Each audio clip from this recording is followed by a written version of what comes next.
Had kind of a goofy name,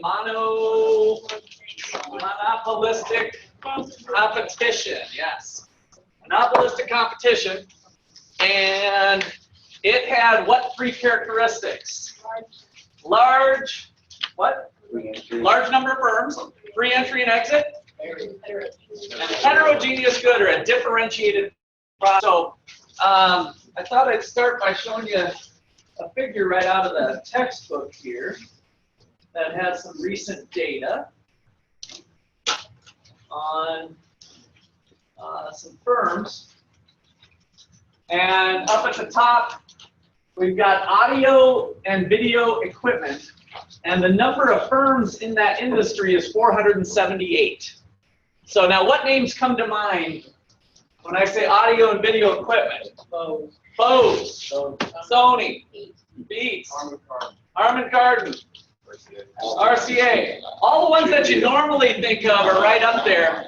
So the four largest firms, the four largest, which Sony's probably one of them, we don't have the numbers on exactly, but Sony's probably one of them.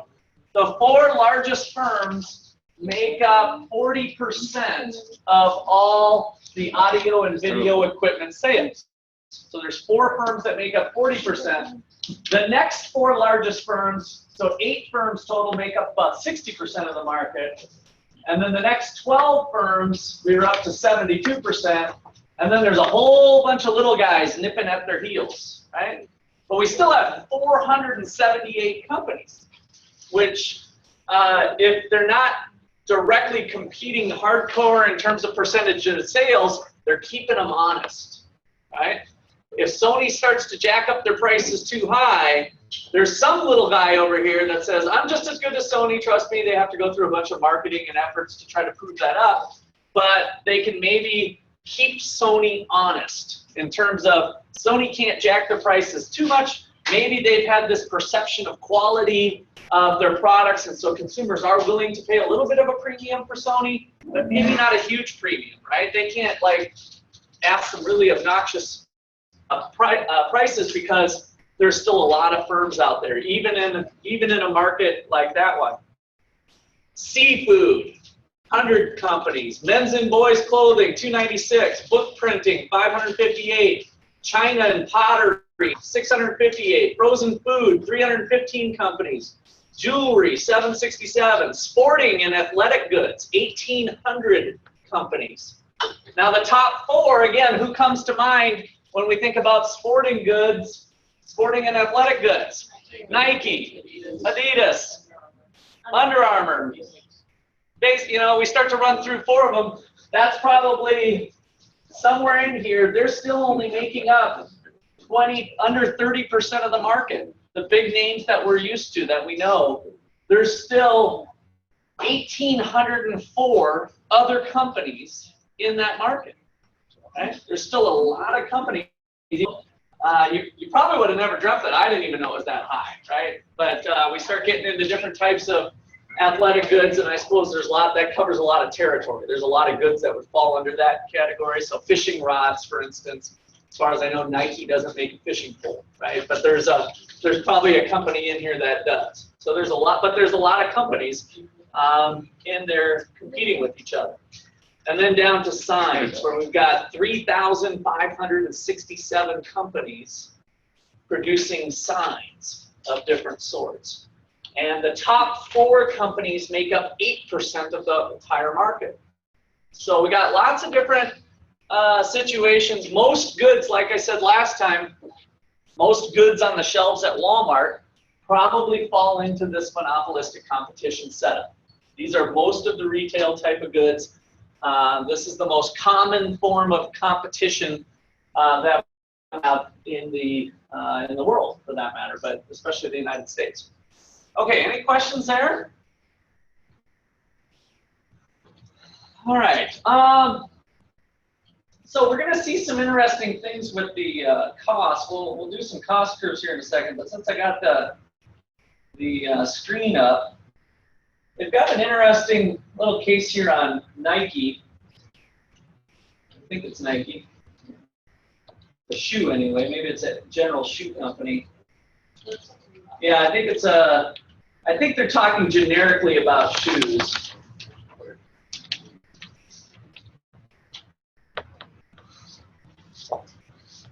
So, shoe companies. What goes into this? How much you guys pay for your shoes? Give me some numbers. What's the last pair of tennis shoes that you bought? 60, 80, 120, 110. Not hard to get into running shoes that I usually end up spending around 100. So check out the breakdown of the cost of doing business. What's the biggest thing? Selling costs, $50. So we've got $9 of raw materials, the actual rubber and fabric and junk that goes into making the tennis shoes. Production costs, other costs associated with assembling the tennis shoe. Import duty, that's like a tariff if there's any sort of taxes or tariffs, because this is a global one, so they must have applied kind of an average tariff rate. So we've got these sorts of costs, and then so that's $17, $20, right? $20 here. A $70 shoe has $50 worth of selling costs associated with it. Marketing costs, advertising. Small fraction of the good is in the cost itself. So sometimes we economists look at that and say, well, geez, that's a waste of resources, perhaps. Or it seems like, do we need to advertise that much? Or is there another way that the economy would be made better off if we had no marketing allowed or something? Can we put a rule in there? Or is there something to do? Or is that an efficient equilibrium to have that much advertising going on? Is that truly efficient? So those are some of the questions that we're going to pose today. And we'll use some of our economic models with like allocative efficiency and productive efficiency to kind of seek that out, to try to test that, to see if that makes sense or not. All right, questions or comments there? All right, let's put this one to bed now. All right, somebody's forgetting to erase their board. Underdeveloped, birth rate, death rate. Don't worry about that. Sounds like some interesting topic. Why, you know what's going on here? And you're saying it wasn't so good? Okay, women's rights, time development. So this is over time, underdeveloped country, birth rate, death rate. All right, we'll just, looks like it's got some potential there for some economic analysis, but Tia says it's not worth it, so we will get rid of it. Certainly not applicable to monopolistic competition, likely. Although I might be able to figure out a way to tie it together. Okay, so I think this is this monopolistic competition story. Let me start off with an example. There was a farmer named Old Macdonald. So this was back in the early 50s. I think it was around 1952. And this farmer had the idea, since he was raising cattle and stuff, to offer hamburgers fast, right? So he thought it would be a good idea, thought he had a business model kind of developed loosely. And sure enough, he opened up the first fast food hamburger restaurant, and he named it McDonald's. This was in California in the early 50s. When he opened it, it was a brand new idea. So he was a monopoly, right? He was the first only seller of these fast food hamburgers. So he faced some sort of downward sloping demand curve. And with that demand curve comes a marginal revenue curve that's twice as steep, lying below the demand curve.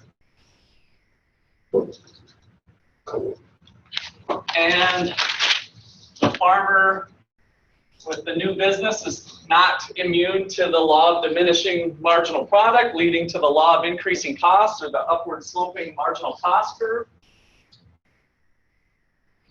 Old Macdonald maximizes profits by producing the quantity of hamburgers where the revenue generated by the last hamburger is just equal to the cost of the last hamburger.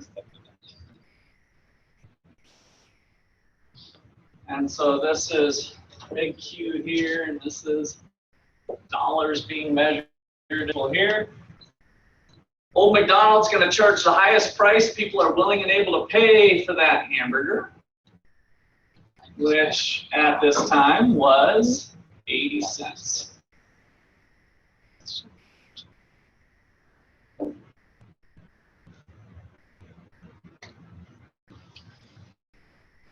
All right, so in order to calculate profits for Old Macdonald, he needs to have an average total cost curve that's kind of bowl-shaped, cutting through the marginal cost curve.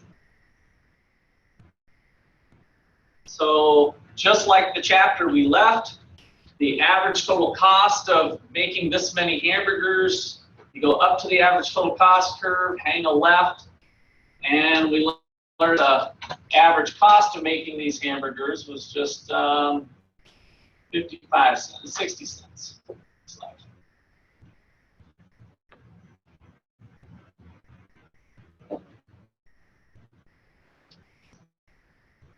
This was the story of McDonald's when they first opened. So, Old Macdonald, what does this represent, this little box here? What does that rectangle represent for Old Macdonald? Economic profit, good. So, we've got total revenue. Remember, this is price, this is average total cost. And so the total revenue, price times quantity, is this big rectangle.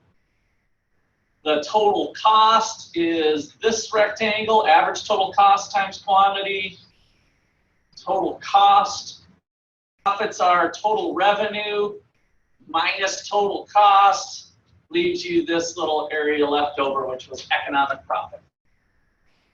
All right, same story we've been telling so far. All right, so here's the difference with this story, real world, true story. It didn't take long for this information to go global. And there was a king over in Europe, and he heard about some farmer in the United States that was making a whole bunch of money selling fast food hamburgers of some sort. And so he said, you know what?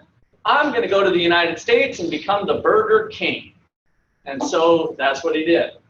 So he went to the United States, and here's the thing that didn't make Old Macdonald too happy. His business was located here, and that king from Europe put his store right here, right kitty corner across from where Old Macdonald is his shop. So, what do you think happened as a result of the European king coming over and opening up a Burger King kitty corner across the street? Prices dropped. Good. How would you model that? Like, what happened if this is really the fast food hamburger market? Now, the way it started, McDonald's, Old Macdonald, the farmer, was the only producer of the fast food hamburgers. So he had a monopoly on the market. So good gut feeling that prices are going to fall. How would we model that now in this picture? What do you think happened? Shift the demand. Shift the demand. Right. To the left or to the right? To the left. And so what happened was, if this was fast food hamburgers, this is the demand curve with only McDonald's in the market. So once we have the quantity of McDonald's hamburgers, and we think about Burger King opening up, this demand curve for McDonald's hamburgers would shift in somewhere, right?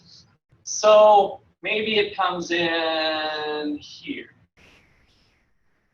So this is the demand curve with BK in the market.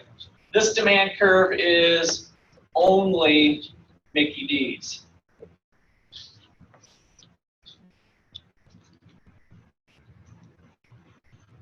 Well, there was a race car driver in the late 50s named John Hardy who heard about some farmer making hamburgers and then also some king from Europe, not even an American citizen, coming over and making some hamburgers. And so he said, I'm going to open up a shop too, and being the humble guy he was, he opened up the Hardee's right here. So what do you think happened now to the demand curve for McDonald's hamburgers? They shift in again, right? Okay, now, so that's the idea that's going on here. Now, if we're a little bit more specific, what else would happen, do you think, in terms of the elasticity of demand as these other companies start to enter the market? So if this was the demand with just McDonald's in here, as we start to get more and more choices, would it become, let's see, flatter means more or less elastic? More elastic or steeper, less elastic? As there's more and more choices, what do you think would happen to the demand for McDonald's hamburgers? Flatter or steeper? Flatter. Why? It's one of our things from chapter 5. As the price changes, the demand would more drastically change. Yeah, it would more drastically change. So you're describing that it would become more elastic with kind of the way the definition works, right? So there would be more of a change. So why is it changing by more when there's more companies in the market? Kind of looking for a buzzword here. More options, more substitutes. That's a buzzword I was looking for, but options works pretty well too. So we have more substitutes. So as we get more and more substitutes, the demand curve starts to flatten out. And so it's possible, we usually didn't show shifts this way. Exceptionally, you know, maybe this thing with Hardee's in the market flattened out and reduced. So the demand with BK and Hardee's started to flatten out. And so now we can see the price coming down, getting lower and lower. So now these guys are scrapping, and maybe this is at 65-cent hamburgers. The price is 65 cents. Here it came down to 70 cents. So we see them competing on price. When is the entry going to stop? When does their stop being entering coming in? Economic profits 0, right? So when economic profits are 0, there's no incentive any longer because you're just, each firm is earning a normal profit. All right. So that's the real world story of how McDonald's evolved. Everybody buy that? Have that? No? Anybody do any research on McDonald's or any old projects that they had? I might have embellished a little bit on some of that story, so don't take it as gospel. So, all right. So that's the concept, though. So the key point with my hopefully motivating story. So the key point, as entry occurs in monopolistic competition, as entry occurs in monopolistic competition, the demand curve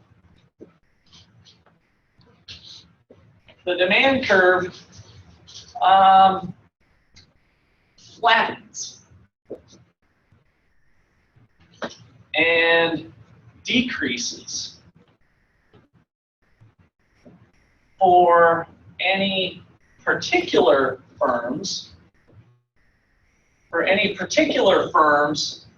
differentiated, I'll just sneak that in for fun, differentiated products.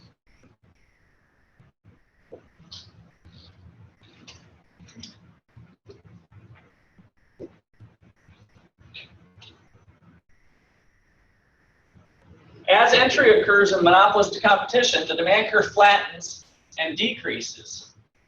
Key point number 2, entry continues until economic profit is 0. Free entry and exit, the light's on, profit being made, the signal's out there, enter me, enter me, enter. And that's going to continue until the existing firms are earning a normal profit.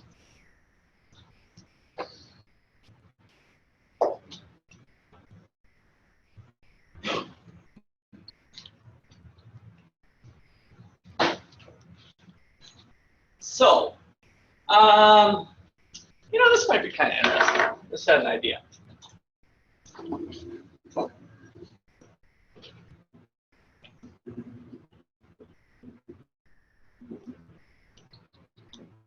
Nike 2015 profit.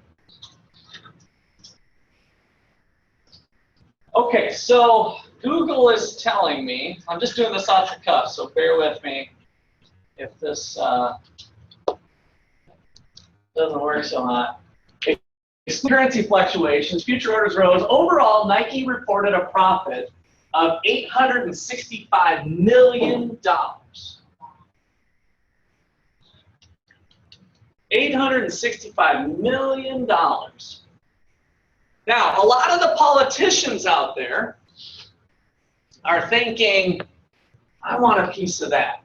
I want to tax that. That's outrageous. I can't imagine somebody or some company making $865 million. Man, if we just had $5 million, just think of how much of a better place we could make the world, right? Now, what does your economic logic here tell us, now knowing the type of environment that Nike operates in? What can you tell me about this $865 million profit?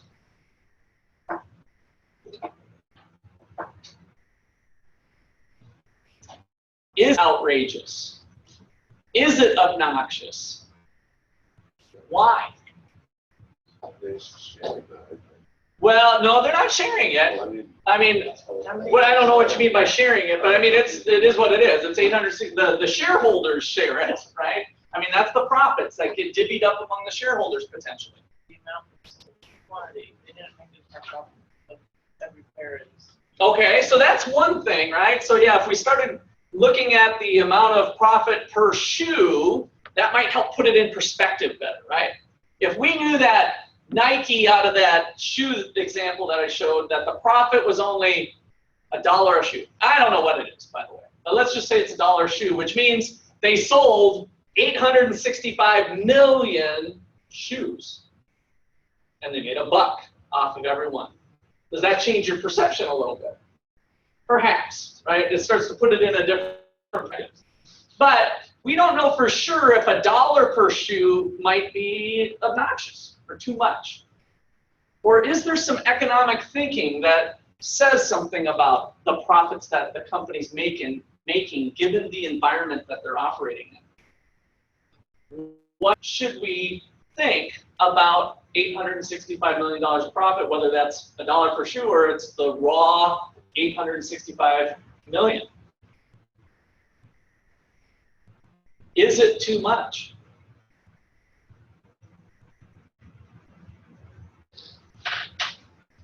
Jake, I hear you. I see you shaking your head. Why? What would you think it's not too much?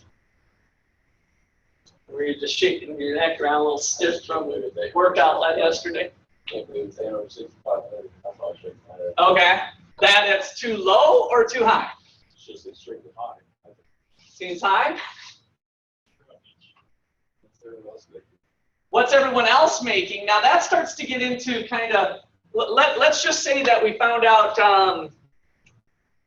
give me some sort of off-brand athletic. It doesn't have to be totally off, but I'm not looking for Adidas, but something else.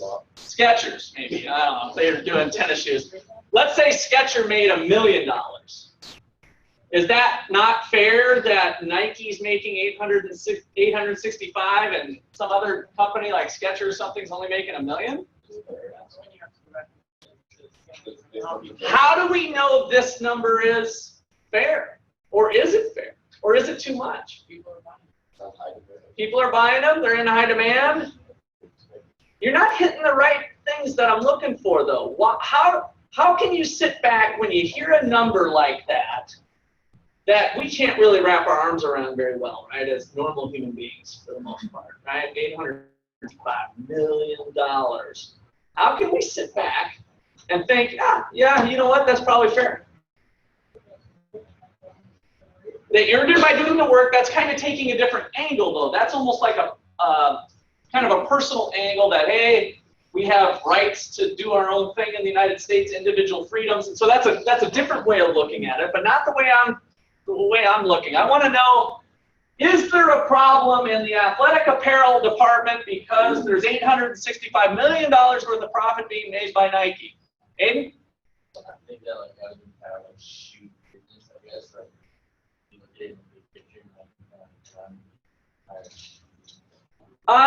No, I mean, we want to be careful about that, but that's why I kind of am tying back to the data. Let me pull back the data. The data that we looked at earlier said that sporting goods had 1,808 companies. Men's and boys clothing, which Nike might be in that, part of that market, they had 296 companies. How can you sit back and feel comfortable as an American that, $865 million, that's probably fair?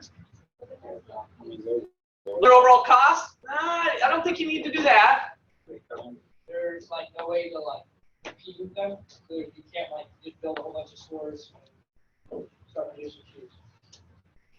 Well, there's already stores built though, right? 1,807 of them to be exact, right? And so the top 4 companies, remember it's not, on this picture this wasn't Nike share, this was the top 4 companies. There's 4 companies in the sporting and athletic companies that come in about 28%.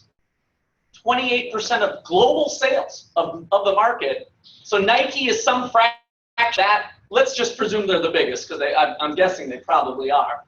But between Adidas and some other ones, let's say they make up 10% of it, or 14%, whatever, of that 28, Why can we sit back and think, that's probably a fair amount of money? Seems like a lot. That's hard to wrap my brain around. Not one person's getting the 865, but you're right. So there's a whole bunch of shareholders that are splitting it, but that could still make it obnoxious. That's kind of similar but different to the how much are you making per shoe comment, right? It helps to put it in perspective. So if there's a million shareholders out there, then everybody made $865, right? So if $1 per shoe, I sold 865 million shoes and made $1 per shoe, there's a million shareholders, which means every owner of the company got $865. That's fine, that's not the answer I'm looking for, but it does help put it into perspective potentially for other reasons. If they weren't making $865 million, somebody would be. Okay, if they weren't making it, somebody else would be. But is this a fair amount for them to be making given the resources they're putting in? Or is it obnoxious? Is it way too high? Is there a problem? Is there bonus? Is there excess? Is this corporate greed? What is this? I don't know. They're not just producing shoes. They're producing more than just shoes. They're doing like I just said, like clothing lines. So Okay, but most of their stuff probably falls into that particular industry, sporting and athletic goods or whatever. It was pretty generic. So that particular industry, they're still capturing a lot. So let me step back, because this is kind of an overarching concept that I want you to grab onto. So, monopolistic competition, 3 characteristics, go. Large number of firms, free entry and exit, heterogeneous product. Okay, what makes us like 865 million? Wow. What could potentially say that, that's fair? I would say it's unfair because they're selling shirts that you can get at Walmart for $7 and they're selling them for like $30 just because they have the brand. Okay, now let me push back a little bit on you on that. When you go to the store are both shirts available to you as a consumer? Maybe not Walmart, but other stores. But likely even Walmart has the Nike brand and then the generic brand, more or less, right? And so the Nike brand says $30, the generic brand says $15. So is it fair that you as a consumer get to choose either one, depending on how you value having the swoosh or not? Essentially, because most of the rest of it's identical. It's really the value of the swoosh.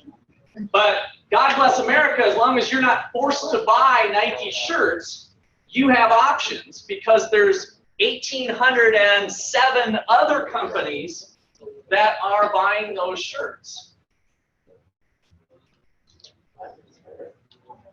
So when we look at an industry and we see a company making this kind of money, what would make us feel like it's probably fair? That you have a choice, people's choice, that there's choice to be in. What about our three characteristics? Which one of the three characteristics should make you feel better that that's a fair profit? Free entry and exit. If it was unfair, entry, right? Now, when somebody, additional player enters the market, what happens to the demand for Nike's stuff? It goes down, just like it did for old Macdonald. So at the end of the day, the profits that are being earned by companies operating in monopolistic competition, we'd expect economic profits to be what? All the companies operating in monopolistic competition, whether they're big or small, a normal profit.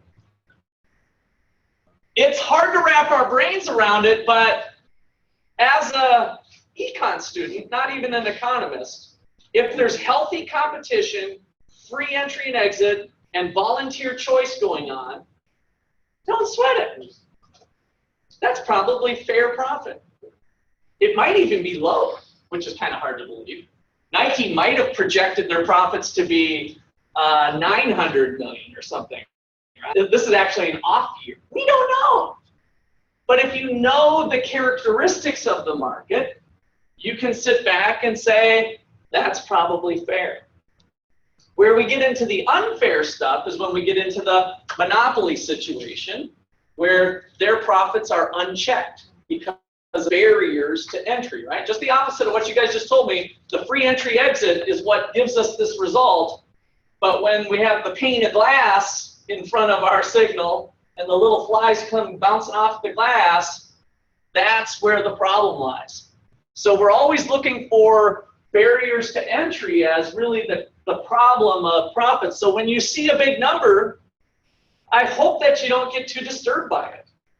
And that now you guys that you've had this microeconomics class, you could think, well, what's the structure? What's the market structure of a company like that? Oh, well, geez, maybe even with a little bit of searching, you could come up that Nike has lots of competitors. Or you could open your eyes at the department store and see that there's at least 20 selections of other companies that you could pick for your apparel, which means likely if there is obnoxious profits going on for Nike, it's going to be very short-term in nature.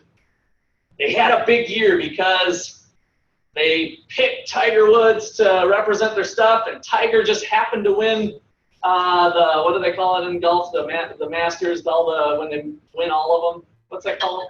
Who's my golfers in here? What's that called? Is it called something? I picked the wrong. No golfers in here? Or nobody that's going to admit? Maybe I might even be wrong.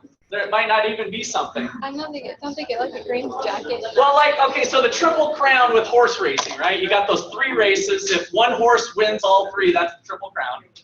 I think that, and then tennis, if you win on the clay, the Grand Slam, thank you, that's tennis. Isn't there something for golf? Or is it just getting the green jacket? That's the Masters. Yeah. Yeah, that's called something, I think. Masters, US Open, French Open. That's called something too. That might be a Grand Slam title too, maybe. Anyway, we don't have to get too, but I'm not even sure why the heck we started talking about that. But you know, I was thinking if Nike might have got lucky, like they came up with something new and they were the hot trend this year. But if they were the hot trend this year, there's going to be other copycats that are going to come up with good substitutes for that product, and those profits are going to disappear fairly quickly in a market system with free entry and exit, and the ability for other firms to differentiate their products. This is all good news when we see big numbers like this. And even when we get into the billions, which Wells Fargo is probably an example, there, whoops, maybe there's a problem. Why is a company making X billion dollars? Oh, let's look a little closer at the banking industry. What's been the trend of banks? Well, they used to have 12,000 banks back in the 80s. Now they have 6,000 banks. Huh. It's also the most regulated business out there. Huh. Wonder if government's possibly involved with creating a barrier to entry or causing there to be profits higher than what we'd expect in a competitive market. So those are the types of things we want to kind of drill in as we work through the 4 market structures. Next week is oligopoly. That'll be the 4th one that we're looking at. So any questions or comments? All right, so our prediction would be that Nike is earning a fair profit. Let me write that down so you guys have this.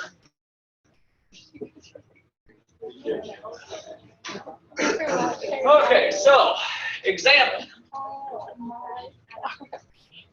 Nike profits in 2015 equaled $865 million.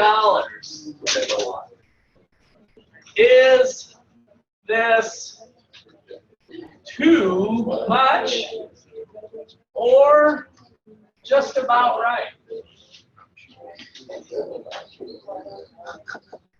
Question mark, right? So Nike's profit in 2015 is $865 million. Is this too much or just about right? You should be able to have a conversation over Thanksgiving dinner when somebody brings up some company making X million billion dollars and talk about the underlying fundamentals. Our prediction that we'd have is that it's just about right. It is probably just about right because of free entry and exit. Free entry and exit and a large number of firms, which kind of goes together with each other.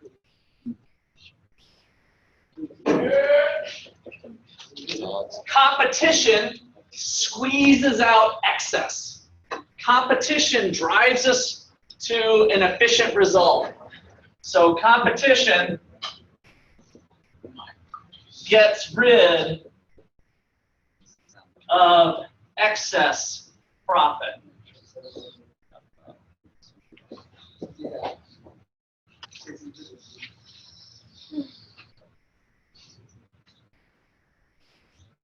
Now, this also kind of punches a hole in the idea I hinted at as I was getting into my soapbox presentation when I said about the government taxing it. Oh, imagine if we just had 5 million of that 865 million. We should tax them. Maybe a special Nike tax, or maybe the whole industry. Is there gravy to skim the top? Is there gravy to skim the top? No. They are earning a profit, but it's a normal profit. It's a profit that you'd expect in this type of market, given the conditions. So it kills me. You guys might hear this. Some of the politicians like the 1 cent tax. There was a kind of a famous thing about 6 years ago that, especially in the financial services industry, that it was proposed that if we just had a 1 cent tax per transaction on every financial trade or something like that, then we would raise, they did the math and it came out to be X billion dollars. But what it totally ignored was that if you tax something, there'll be less of it, right? The quantity effect. And so it'll start to go away. And so those sorts of ideas are not that easy. There's no easy money out there. I'm sorry to say for Hillary, taxing the rich and just shifting over the poor, a lot easier said than done. I'm not saying it's not possible, but I'm saying it'll likely not work out as easily if she doesn't come out with some sort of specifics and projections that quite a few different economists support of how that's not going to cause some other things to unravel, then you ought to be really leery of any politician, Hillary or Trump. Trump's got some tax raises here and there, by the way, too. But in general, he's more on the cutting side, which, by the way, I'm not agreeable necessarily on the cutting side either. I don't think that's always the right answer. But when they say, we're going to provide free education for college students, which you guys should like, oh, yeah, that's a great idea, right? I mean, in general, that's it. It sounds good. We're going to provide this. We're going to provide that. And how are we going to do it? We're going to get the rich to pay what they should, or what we think. You know, we're going to have the wealthy pay for it. That is, all I'm saying is that's easier said than done. It might not be feasible. Yes? If college is free, wouldn't it just raise taxes? Yes, absolutely. And then, so taxing the rich more, it won't cover all of it. That's right. So that's usually the first argument that comes out is that even if you tax the rich like 100% in some cases, it's not enough money to actually pay for everybody to go to college. So that's the type of calculations that economists can help estimate. And so it's not even feasible to say, just going to talk to that 1%. You know, that lifestyles of the rich and famous group, the ones that you guys don't really know, that top 1%, we're just going to take their money and pay for everything. But there's not enough money is the problem with most of that. And so generic statements of tax and transfer are not good enough for you to rest your vote with that person. Do your own investigation. Figure it out. And there's plenty of other people you'll find supporting and competing views. I don't have all the answers, but I'm saying don't necessarily believe somebody when they say that. There's lots of other effects. Yes? And then when You're good? Okay. All right, so what does the long run look like? That's our next step in this process.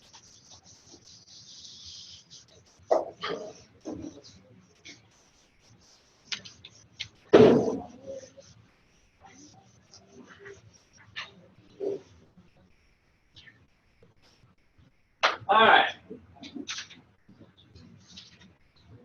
Long run equilibrium in monopolistic competition. By the way, I did like your guys' comments, Ashley and was it Savannah? No, that was Pearson. But I liked your guys' comments on at least helping to digest a big number like that. What are some ways? Like thinking about shoes that are produced, or how much per shoe, how much per person, can kind of level out some of those big numbers that are out in the stratosphere that are difficult to see. All right, so long run equilibrium. So go ahead and draw a demand curve. But before you draw your demand curve pretty flat. Because in the long run, with free entry and exit, we're automatically thinking that there's a lot of companies out there, and the goods are close substitutes with each other. So we already have kind of a number of substitutes built in. So draw a relatively flat demand curve. Now remember, with your demand curve, the same old trick applies. You can kind of do an imaginary extension of the demand curve out into space. Captures the horizontal axis, cut it in half, and then draw a line. So in other words, the marginal revenue curve is going to be something like that, maybe. Twice the slope, that always maintains. So if this had a slope of down 1 over 5, this one is down 1 over what? 5, there's a slip. So if this had a slope of down 1 over 5, twice the slope for this one would be, if the slope of the demand curve was a negative 1/5 down 1/5, twice the slope for marginal revenue, what does it equal? Down 2/10? 5. So 2 times 1/5, you can put any number over 1. 2 times 1 is 2. 5 times 1 is 5, negative 2/5. So twice the slope, you're going down 2/5. And that's going to get it steeper. Just kind of a little side thing there. All right. Marginal cost, J-shaped like normal. J-shaped marginal cost curve. Law of diminishing marginal product, law of increasing costs. All firms maximize profits as long as price is greater than average variable costs. As long as price is greater than average variable costs, then all firms maximize profits by producing the quantity where the revenue generated by the last unit is equal to the cost of the last unit. They're going to go up and charge the highest price people are willing and able to pay. So the price is going to be here. Let's just call it P1 and Q1.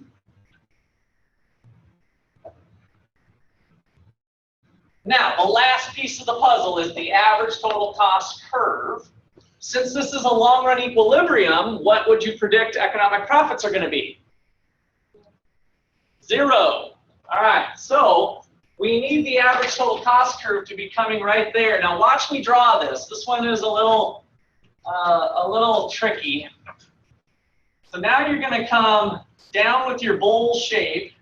It's easier if you kind of make this flat, but you're going to just kiss that point, but you're still going down because we know that the average total cost curve has to intersect the marginal cost curve at the minimum point and then bring it up.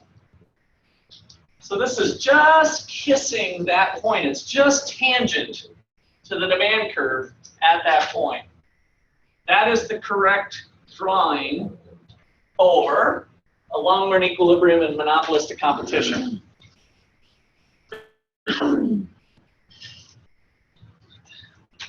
If it didn't kiss it, then there'd actually be, it's just not right, but there would actually be a point where there's still profits in there, potentially at a different quantity. So it just doesn't work that way. The demand would, through competition, drop down further until it's just kissing. So this is where our ending point is with McDonald's, Burger King in the market, Hardee's in the market, Freddy's in the market, right? We keep getting all these entrants until the representative firm has this situation. All right, so 0 economic profit. Now, so predictions. We've kind of beat this one over the head. These are long run predictions. Number 1, economic profit equals 0. Due to free entry and exit.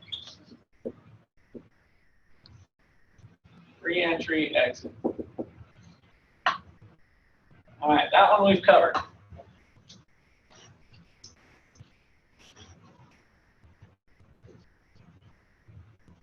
Is the quantity that the market's producing in a monopolistically competitive environment, is it allocatively efficient?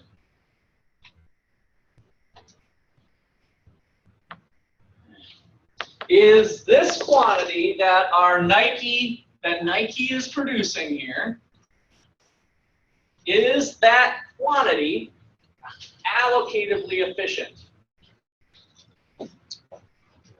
No. No. Why? You do it from what? Marginal revenue. Because I drew it from marginal revenue. Tell me what makes, let's start with it. What makes it allocatively efficient? What needs to happen? Marginal cost equals marginal benefit. Oops, I don't see a marginal benefit curve up here because it's equal to demand. So it's usually hidden from you, but this is the marginal benefit curve. So where marginal benefit intersects marginal cost is right here. The allocatively efficient quantity lies to the right of the market quantity.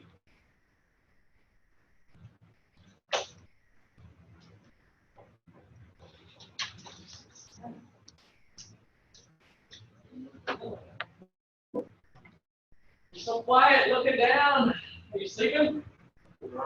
Trying to. Ah, well, that's fair enough. As long as you're not Googling, that's all. I can live with a sleeper.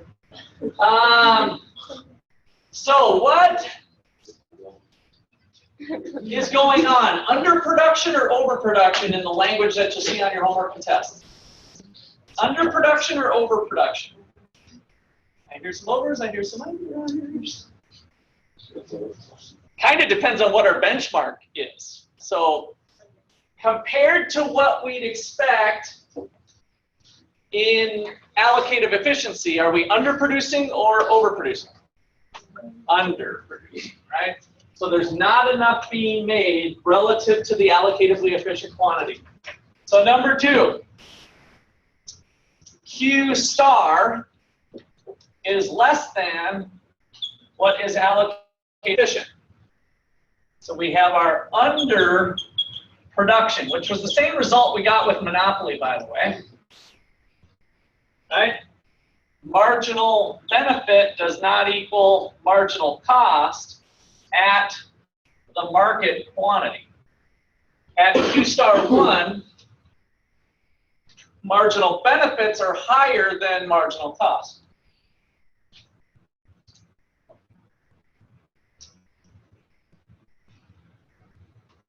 Do we have productive efficiency? Productive or production efficiency. Productive or production. Tyler, give me a number between 13 and 19. 17. 1, 2, 3, 4, 5, 6, 7, 8, 9, 10, 11, 12, 13, 14, 15, 16, 17. Kendra, you are a lucky contestant today. So productive efficiency. You got your notes?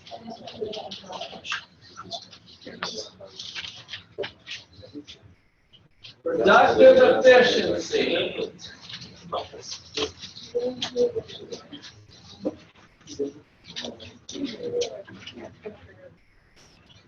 One of the ways we did it early on was when it was on the edge of the production possibilities frontier. That was productively efficient.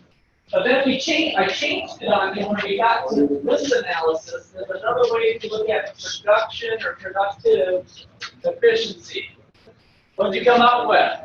You can help Kendra out.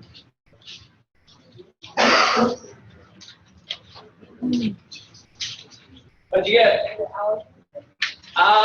No, I'm looking for production efficiency. So allocated quantity happens where marginal benefit equals marginal cost. So I know that the market quantity is less. In other words, we don't have allocated efficiency. But now I'm trying to define productive efficiency or production efficiency. No, it's not when, so Kylie asks, is it when the price is greater than average variable cost? That's our condition for not shutting down. Look on your Monopoly graph. Long run predictions in Monopoly. Find that in your notes. Long run predict. This is what you need to know. Lance.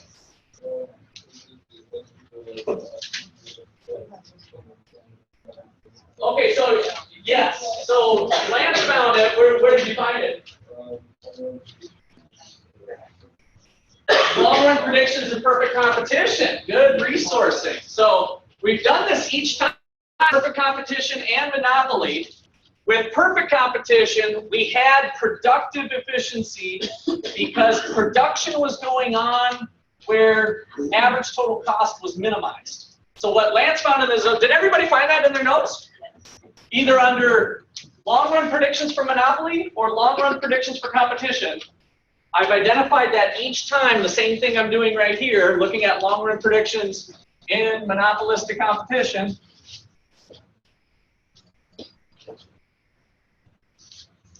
so the edge of the production possibilities frontier was 1, or, and how it applies here, since we're not doing PPF stuff here, right?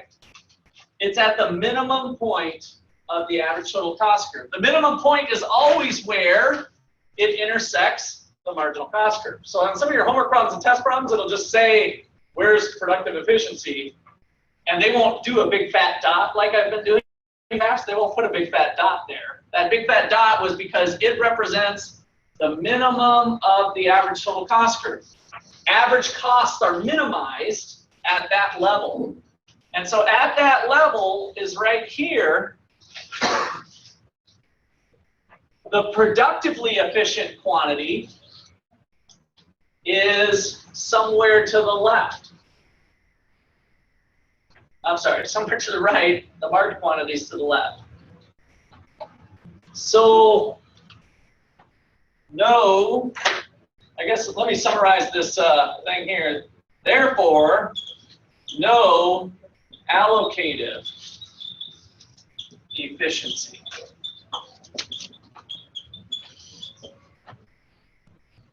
Number 2, or number 3 rather. The market quantity, Q star 1, that are free marketing out, in a market structure of monopolistic competition like Nike, there's production that is less than what we would have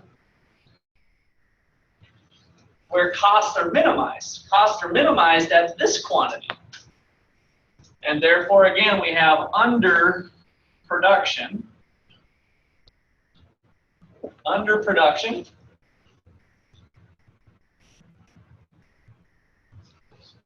Why? Because we're not at minimum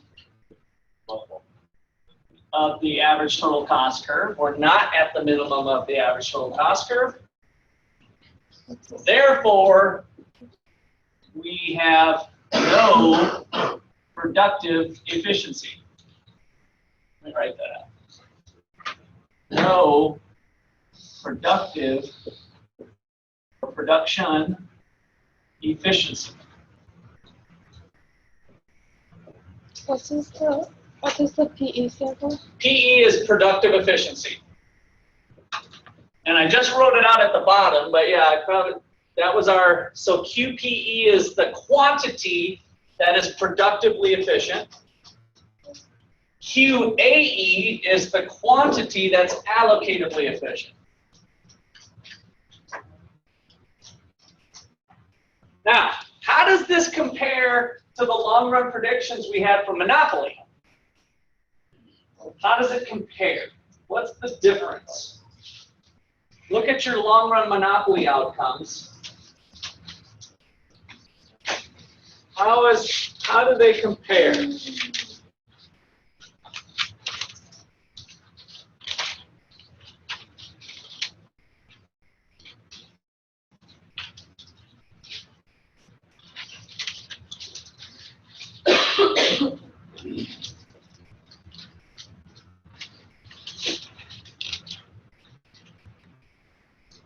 Did we get allocative efficiency with Monopoly?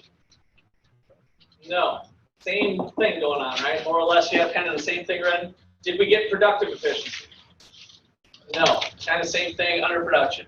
What did this one look like? Greater than 0. Economic profits are positive. Why? Because of barriers to entry.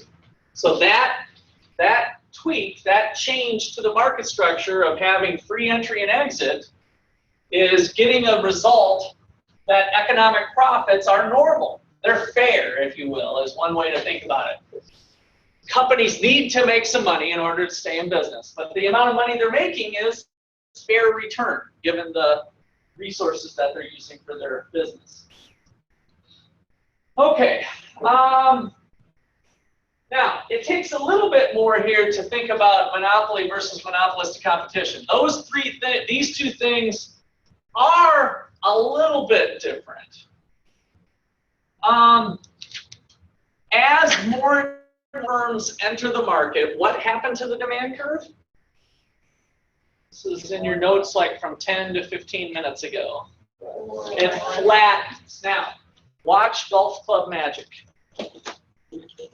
Everybody keep your eye on what's going on as I start to flatten this. What's happening? What's happening with my cues down there? What's happening as this thing starts to flatten? And it might even do this, but conceptually, if this was flatter,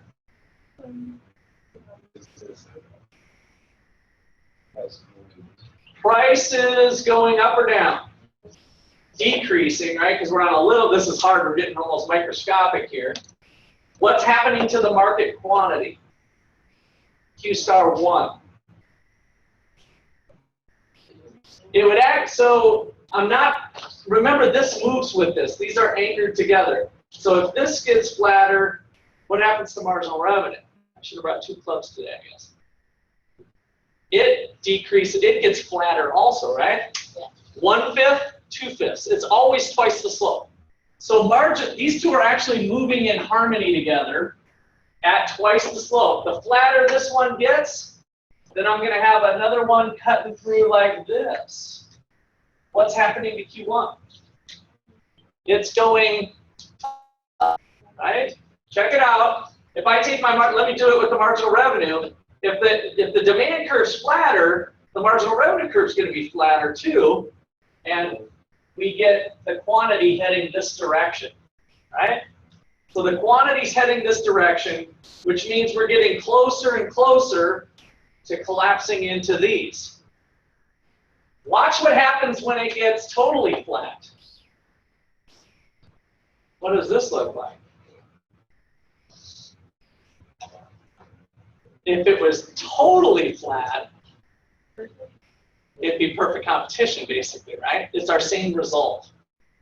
In perfect competition, if you flip back to your notes on the long run equilibrium, the demand curve's perfectly flat, and so our quantity being produced is here.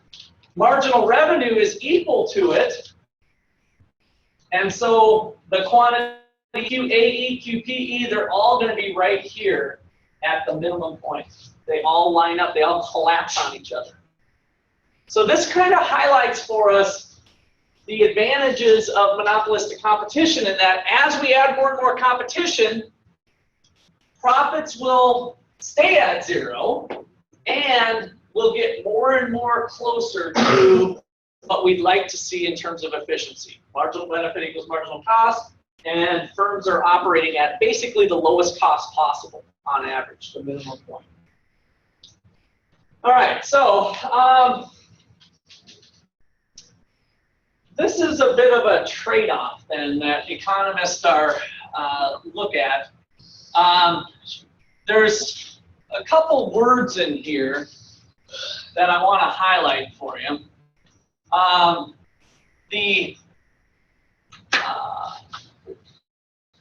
The amount of capacity that they have, how much quantity they're doing versus a quantity that would minimize cost is called excess capacity.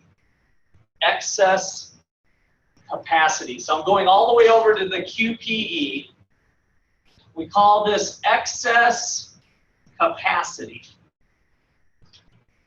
In other words, it's possible for the firm to increase their quantity and decrease their average cost. It's like economies of scale in a sense, but it's actually short run. It's not economies of scale, by the way, because it's short run in nature. That company currently has excess capacity. They could produce more and their cost per unit would go down. They have excess capacity. All right, and then the other thing is, remember we're operating at Q1 here. The marginal cost of the last unit is right here. The difference between marginal cost and price is called the company's markup. Markup. So I'll write these out for you, but on your graph you can kind of put those Your textbook has some pretty pictures of this, by the way, too.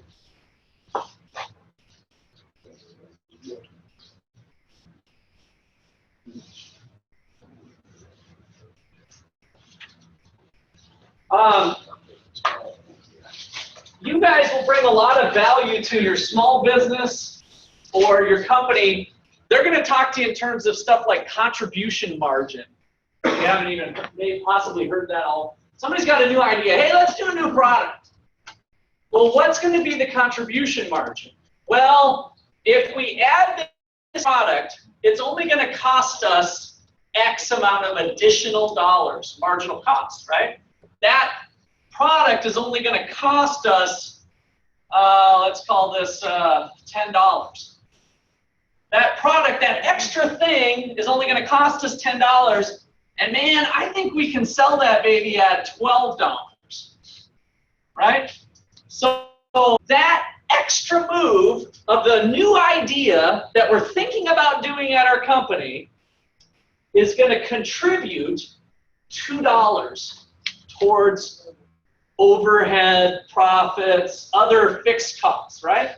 Contribution margin. How much is that idea going to contribute? This is the power of thinking at the margin, which a lot of your bosses are not going to do. They're going to think on averages. You need to make your case to your boss.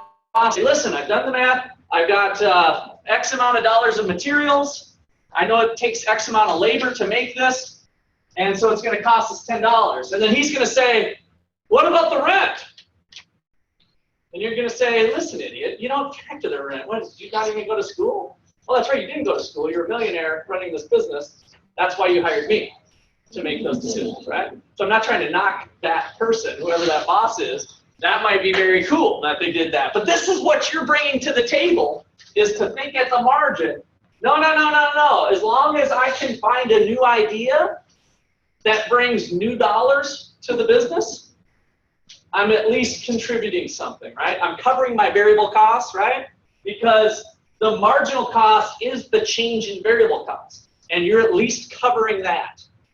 So you're helping to maximize profits. If you can think of an idea where you can sell it something greater than the marginal benefits, greater than the marginal costs, then the boss is going to say, great idea. Let's move you up to management. What'd you say? You wanted a $10,000 price range or price increase or wage increase? Done, but I'm going to make it 15 if that's okay with you. Because you're bringing some good stuff to me, right? I never thought that way about stuff before. A lot of those entrepreneurs out there, some of them are high school graduates. They don't necessarily know that. Now, they usually have great business instincts. So once you explain that, they'll maybe get it. Some of them, again, have born with a silver spoon in their mouth. And mom and dad were millionaires, and they helped them start a business, and they don't know what the heck they're doing. Then they really need your help, because they lack business instincts to even do it, right? This is the type of stuff that you can enter the labor market with and add some value to your company that you go to work for. Okay, questions there at all? So long-run equilibrium, that's our situation in monopolistic competition. Woo! I told you we were going to have fun today. You guys have fun? I'm having fun. All right. So cool. Time to talk about our last market structure. Chapter 15. Oligopoly. This is not on the test material for this Sunday, so we're starting our new module. Oligopoly. Spectrum of competition. Perfect competition. At one end of the spectrum. Identical products, free entry and exit. What else? Identical products, free entry and exit. Identical products, free entry and exit. True? Homogeneous product, identical products, free entry and exit. Lots of firms, good. Drop of water in the bucket, right? Lots of firms. Every firm's just, their quantity is very low relative to the market. Other end of the spectrum, one seller, no competition. Homogeneous product by definition. Barriers to entry. Monopolistic competition. Despite its name, it's a little closer to perfect competition. Mostly because it's got large number of sellers, free entry and exit, differentiated product, heterogeneous product, differentiated product. So that's the chapter we just wrapped up seconds ago. And now last one slides closer to the monopoly, called oligopoly, probably a new word that you've never heard before, or may never use in your real world life again. Kind of specific to economics or economic concepts. Even if you forget the name, I hope you remember the characteristics because it'll help you make better decisions in life when you go to work somewhere. So, oligopoly. Number one, the characteristics. We're going to have a few firms. Now, what would be a great question for your professor at this point? What's a few? And my answer is, I don't know. A number such that one firm's decision has an effect on the other firms that are in there. So few enough, they're not a drop of water in the bucket. Remember Farmer, Tom, Dick, and Harry, it didn't matter if they did 1,000 acres or 2,000 acres. They were small relative to the whole market. So few enough firms so that one firm's action has a consequence on another firm, right? So there's this interdependence of firms. Few firms, what that means is few enough such that one firm's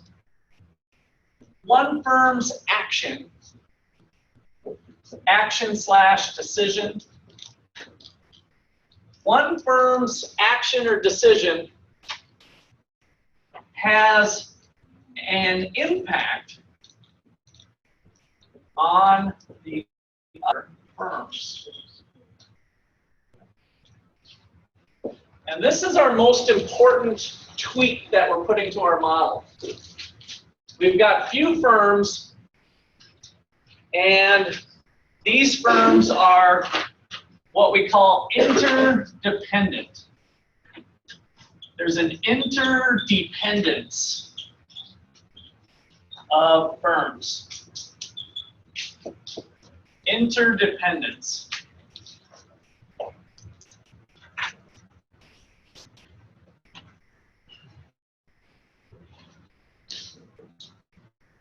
Okay, questions or comments on that part so far? Number two, we've got a homogeneous or heterogeneous product. In other words, it doesn't really matter. They can be producing anything. So it's differentiated product or homogeneous product.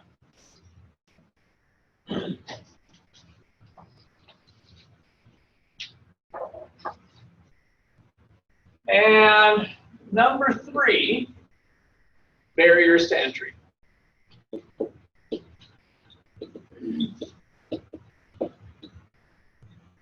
Barriers to entry.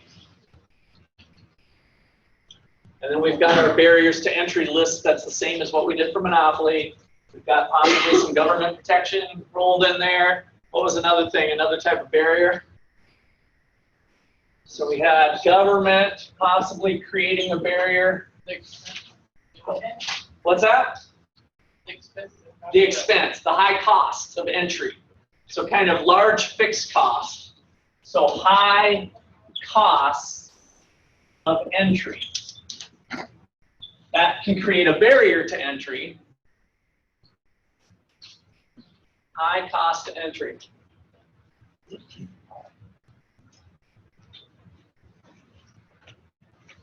All right, so what are some industries that come to mind where there are a few firms. There's only, just kind of think of industries. We talked about, really in the strictest sense, like I said before, Microsoft is an oligopoly, right? In the strictest sense of the word, in the strictest sense of the definition, Microsoft is more of a monopoly than it is an oligopoly. So with an oligopoly, there's a few firms that have more of a role with each other, whereas Microsoft had, what was it, 87% or something, or close to 100% of others, right? So we had a really big dominance in the market there. But what are some other industries that you've noticed there's just a few firms? Hospitals, okay? Hospitals. What else? Let's just kind of brainstorm for a second. No wrong answers. Or situations where you think there's a few firms. Car insurance, okay?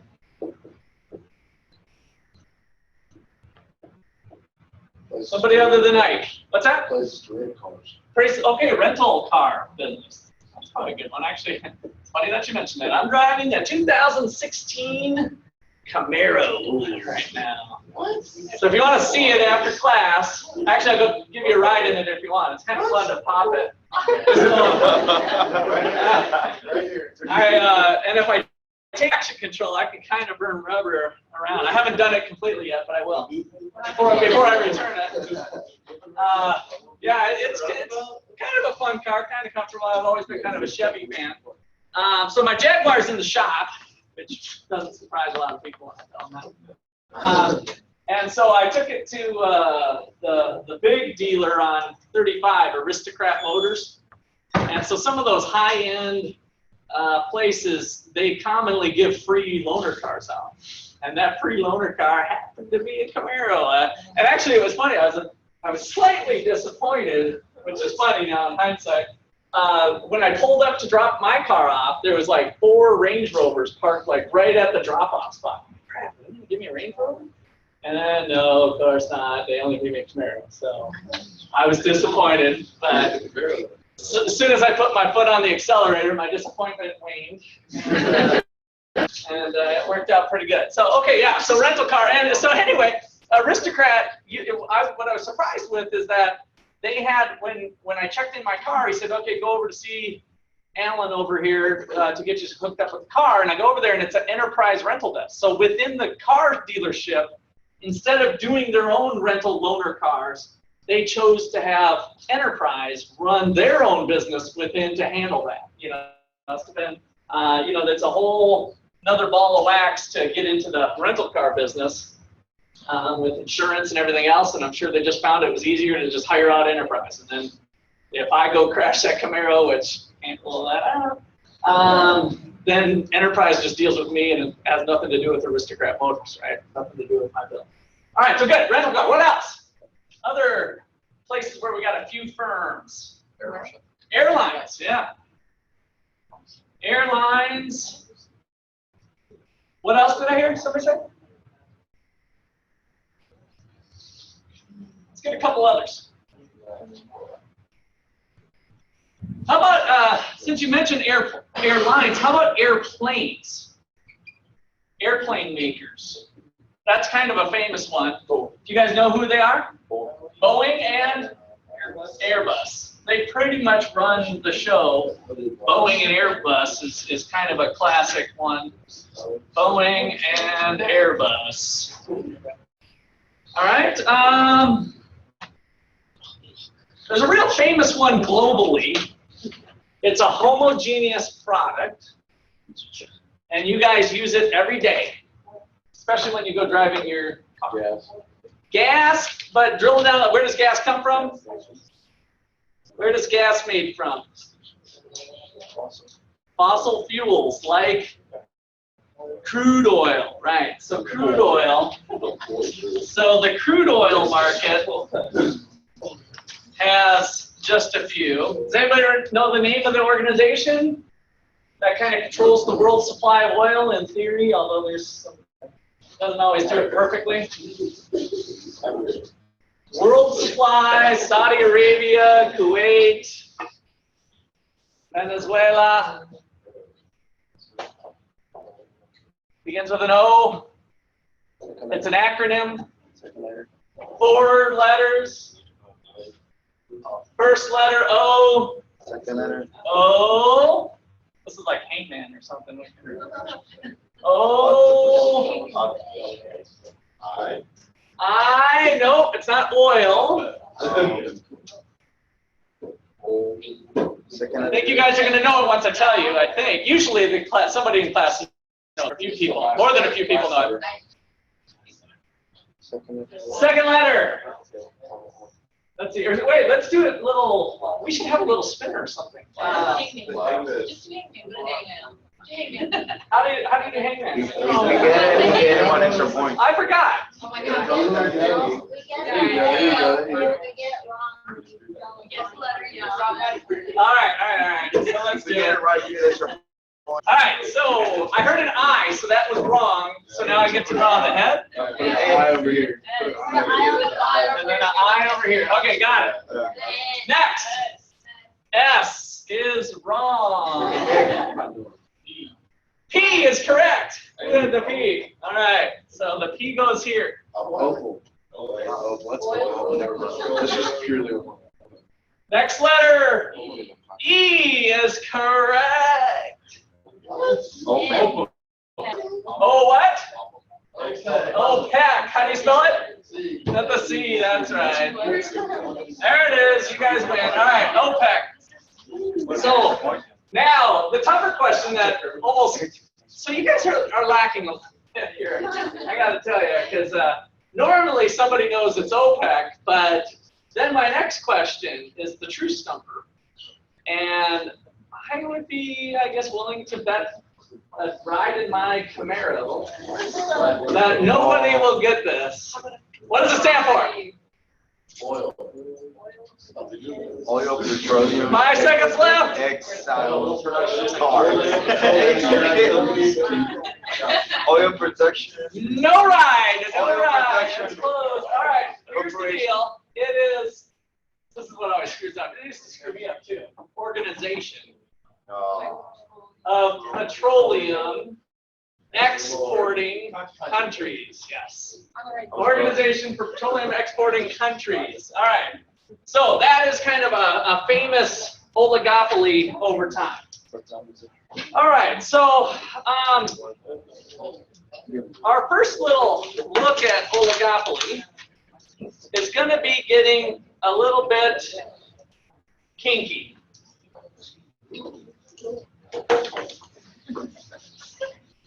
A little bit kinky for economists anyway.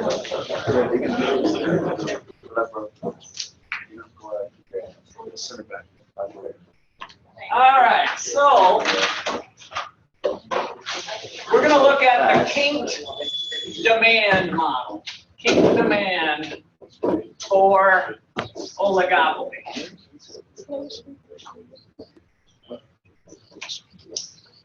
Okay, so here's first. So this is the assumption. The assumption of the interdependence. Assumption of interdependence. And it comes in with the pricing. So we're going to focus in on pricing behavior. If one firm, so number one, if one decreases price, if one firm decreases price, the other firms will do what? What do you think would happen in an environment like this if we only have 3 companies maybe, Ford, GM, and Chrysler or something, if we're talking American Motors, since we got the Camaro thing going, they'll decrease too, right? So if one firm decreases the price, the other firms will also decrease price. And number 2, if one firm increases price,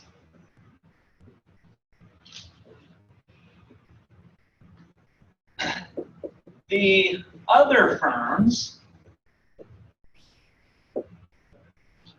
will do what? So now think about this. We've got, let's say, 3 firms, Ford, GM, and Chrysler, with 2-door sport cars. We got the Ford Mustang, the Chevy Camaro, and the Dodge Challenger. Is that the good one, the big one? Is the Challenger? That's a pretty sweet car. So we got these 3 muscle cars operating in the marketplace. If one firm increases price, what will the others likely do? Stay the same, right? Why? Because they'll get more customers. Yeah, they'll get more customers because they're kind of competing over, you know, whoever's in the muscle car, modern muscle car, if you will, modern muscle car market of the Challenger, Camaro, and Mustang.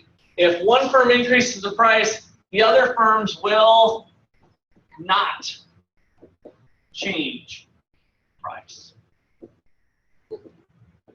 All right, so that's the stage we've set.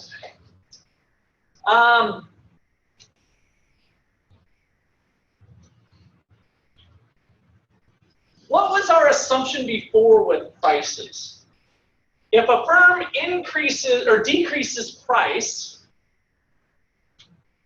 what happens?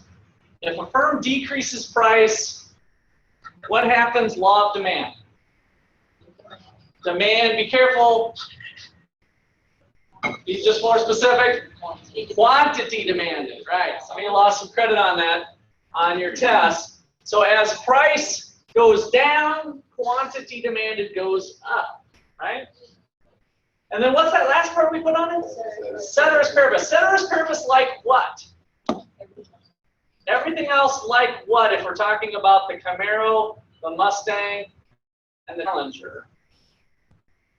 If Ford decreases their price, they'll sell more, ceteris paribus, which also meant that those companies would not change their price. Ceteris paribus froze that, right? So look at how we're changing this up now. We've got a firm decreasing their price and then other firms doing it too. So we're already kind of changing a few things around here. All right, so let me draw this here. Am I cutting you guys off? Why don't you give me your name again? And why don't you go sleep over by Kendra? Not with Kendra, but near her maybe. Because I really want to draw this here.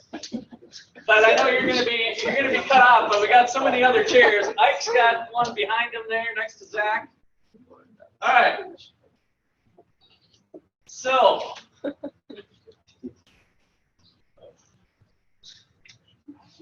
I want to draw 2 demand curves, one like that and then one flatter, intersecting somewhere.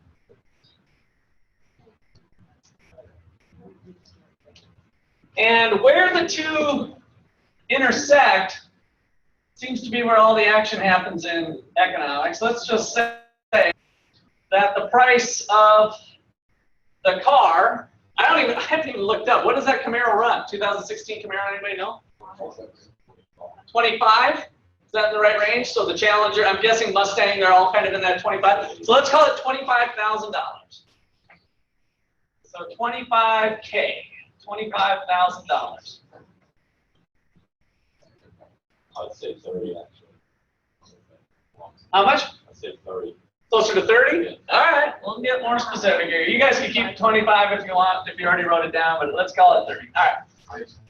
So, yeah, I know it depends on whether you got, like mine, I tried to do Bluetooth, and I pressed the button, and said, oh, you got to be in park. Okay, I put it in park, pressed the button, and it still doesn't work. So obviously I've got the stripped down Camaro, I think, that doesn't have the awesome audio package, which would probably be a $1,000 add-on.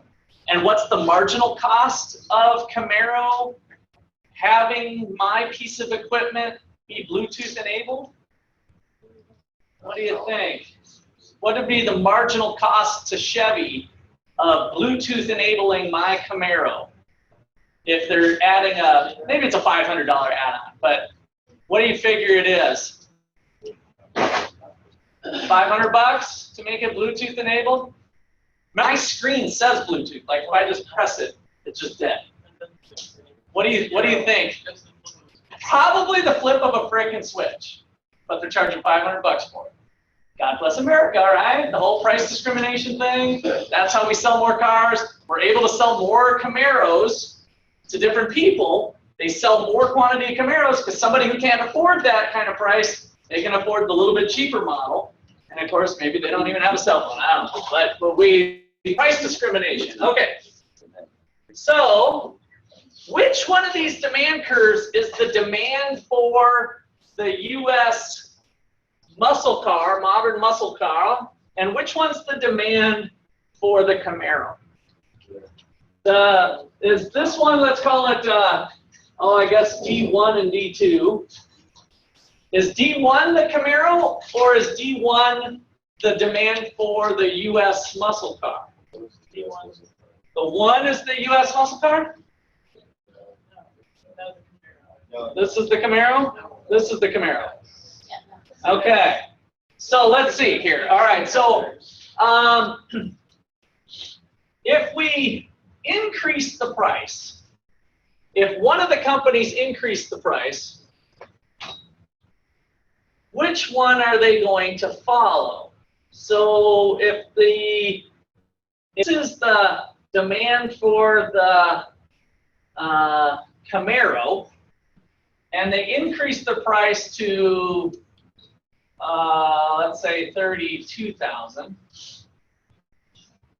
Are they going to do this, or are they going to do this? If there's a change, which one's the demand for Camaro? Which one's the demand for U.S. auto? The one with the auto more inelastic. All right. So auto in general is more inelastic, right? Is the steeper one. So in other words, you're going to lose less sales if everybody raises their price. In other words, if this is for U.S. muscle cars, muscle cars, U.S. muscle, I should have did MM or something, modern muscle car. If they all raise their price, quantity of muscle cars is going to fall because they'll start buying other cars. They'll just kind of, some people will leave, some people won't because they want that car, right? However, if Camaro raises their price and the others don't, they're going to lose a whole bunch of business because they're going to go run over and buy a Challenger or buy a Mustang, right? So this is going to be the action if there's a price increase. Following what we said, if one company increases the price, the other firms won't. If one company decreases the price to 28, what are the other companies going to do? Decrease the price. And so all muscle car prices are going to drop. In general, people are going to be buying more muscle cars, right? So quantity is going to go up. But if Camaro was thinking they were going to sell this many more Camaros, they screwed up, right? They're not going to sell this many more Camaros because the other two competitors are also going to cut their price. And so their market share is not going to follow this curve. All right, so that is the situation with these two demand curves. And so in reality, if we look at this, if one company raises their price, they're going to follow their own curve. So this one's kind of irrelevant. And if one company decreases their price, they're all going to decrease their price. So this curve is irrelevant. And voila, a kinked demand curve. Right? That is the kinked demand curve. What is going on right here? Because of their behavior, the demand curve has this bend, this kink right here at the market price. And you guys can, if you're doing it with your pencils or something, you can kind of scribble it out. All right, so dash, dash, dash, you can put, this is not going to happen. This is not going to happen due to the assumptions. And so the kink demand curve, here's another way you guys can do it if you want, is that one. All right, so what is our prediction with this? Well, if we had a marginal revenue curve twice as steep lying below, where does this marginal revenue curve go? Well, dot, dot, dot, twice as steep lying below, dot, dot, dot. And then remember, it does go negative. We'll draw it negative today. So the marginal revenue curve is really funky. We got a kink demand curve, but the marginal revenue curve kind of has this big flat spot. It looks like that. And if that's the case, if the marginal cost curve is here, here, or here, marginal cost 1, marginal cost 2, marginal cost 3, marginal cost equals marginal revenue is all going to happen here. And we're going to see a $30,000 price tag. So none of the existing firms have incentive to change, and even if costs change, prices tend to be sticky. So one of our outcomes, our conclusion that we get from this is sticky prices.